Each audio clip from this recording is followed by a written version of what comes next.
What will your life look like when you return back to South Africa? What will it look like? What measures have you put in place that you continue to live a comfortable lifestyle, the lifestyle that you used to there in China? Hi, dumelang. Guys, welcome back to my channel. If you are a returning subscriber, Galilebo, thank you so much for coming back to yet another video. And if you are new here and this is the first time that you're seeing my face, hi, hello, my name is Anna, and I really hope that you enjoy this video, find it helpful, informative, and do check out the other videos on the channel. And if you haven't subscribed, what are you waiting for? Subscribe down below by clicking the subscribe button. It is free of charge.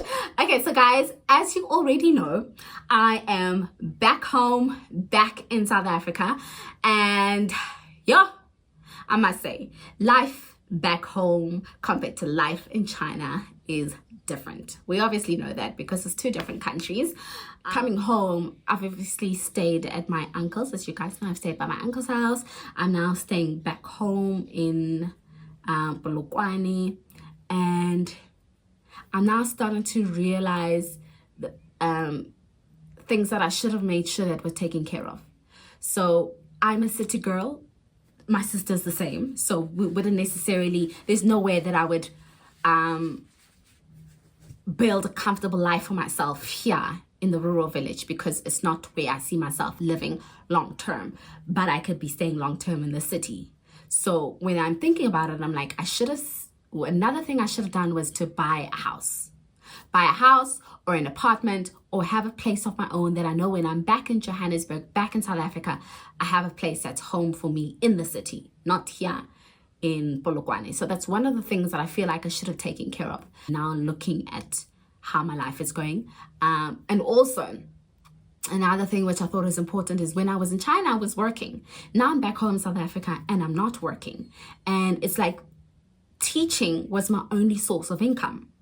So I'm now seeing how important it is to have multiple streams of income. So for those of you that are wanting to go abroad, or you are already abroad, start thinking about these things. Start thinking about other streams of income other than just your ESL job. Or start thinking about, when I return back to my home country, my plan is I will be doing A, B, C, and D. Or maybe the savings that you've put aside, you don't need to work. But for me, it's best that I find a job and I live on what I'm getting from a job, or start my own side hustle, something else to earn income, than for me to be dabbing into savings. So, it's important for you guys to think about these things while you are abroad. Is, when I get back home, where am I going to stay? So do you have money that's put aside to be like, yeah, I'm going to be, maybe your person doesn't want to own, you're going to be renting. Okay, this is going to be going towards rent. Or this is what I'm going to use when I get back home. I'm going to put down a deposit for a house, and I'm going to own a house in the city or in the township or in the village, wherever your preference is. But think about these things. Where are you going to live? Are you going to have a car? You're not going to have a car. It's important to have one. It's not important to have one. Do you have funds that's been put aside for that? Are you saving towards your retirement? Or, tomorrow. So these are things that you got to think about while you're abroad. So yes, you are saving, you are taking care of family, especially if you've got black tax, you're taking care of all of that. But don't put yourself in a situation where the only thing that you are doing in China is enjoying life and paying black tax. You need to make sure that you're taking care of your tomorrow. What is your life going to look like tomorrow when you return back in your home country? Do you have money put aside for that job, that business that you want to start? Have you started that business while you're abroad? So when you get back, you can just keep running it. So think about these things. Or have you found that, the degree that you did is not necessarily the career that you want to be in after China, or after Korea, after Dubai, wherever you are? So are you studying while you are abroad, so when you get home you qualify to then go into the field that you want? Or will you just be returning back to the field that you left behind? So think about these things. So for me, I had already concluded that I love to teach, and for now I want to continue in the teaching profession. So that's why I started my PGCE. But because I'm still busy with it, can't necessarily work as a teacher in South Africa. So it's not like I can just go now and job hunt and find a job here because I'm not qualified yet. I don't have a license yet. So that's not something that I can do. But I just thought that I would make this video where I tell you guys how life is different for me and things that I've had to get used to from being in China and being back home. But also to say, you guys that are abroad or planning to go abroad, that you need to start thinking about what will your life look like when you return back to South Africa. What will it look like? What measures have you put in place that you continue to live a comfortable lifestyle? The lifestyle that you're used to there in China, what measures have you put in place that you can continue living it in your home country? And if you were to not renew your contract in whatever country in and you return back home, what are you going to live off? Because unfortunately, we can't live on air and water alone. You know, these expenses, you got to eat. So what is that going to look like for you? So I'm just saying to you guys, think about those things, do it. It's what I've been thinking for myself right now, to be like, anyways, please think about those things for yourself, because obviously what I'm wanting for my life and what you want for your life are two different things. Or for you, it doesn't matter that you don't have anything permanent set here. Maybe you're not even planning to come back. That's okay. Or maybe you're okay with living at friends and family whenever you're in the country.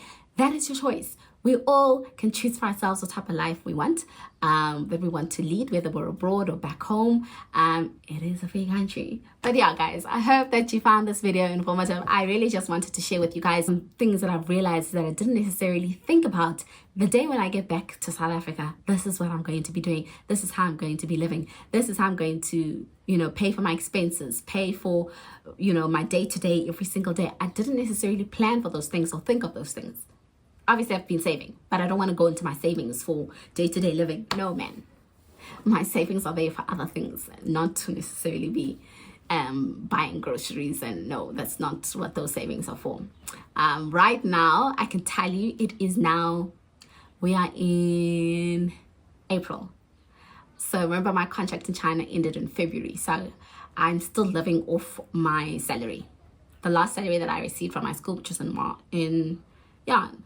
March, for the work that I did in February. They paid me first week of March.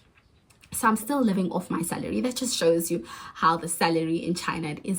For those of you asking, is it worth it moving to China from South Korea? For me, it was worth it. It is a decision I do not regret.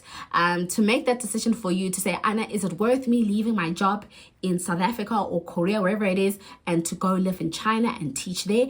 You have to make that decision for yourself. So I would say your first step is go online where they're posting jobs. See what the salary ranges are if you were to teach in China or Korea or Dubai. See, or wherever it is in the world you're going, see what the salary ranges are, what your potential salary will be, and then see if that salary makes sense for you to leave your home country to go to another country. See if that makes sense for you, for the type of person that you are, the life you want to live, the things that you want to do, the dreams you've got, you're traveling, whatever it is. See if that makes sense for you. And if it does, go. You don't need me to tell you, yes, it's worth it for you to leave, or no, it's not. Do not listen to anyone else.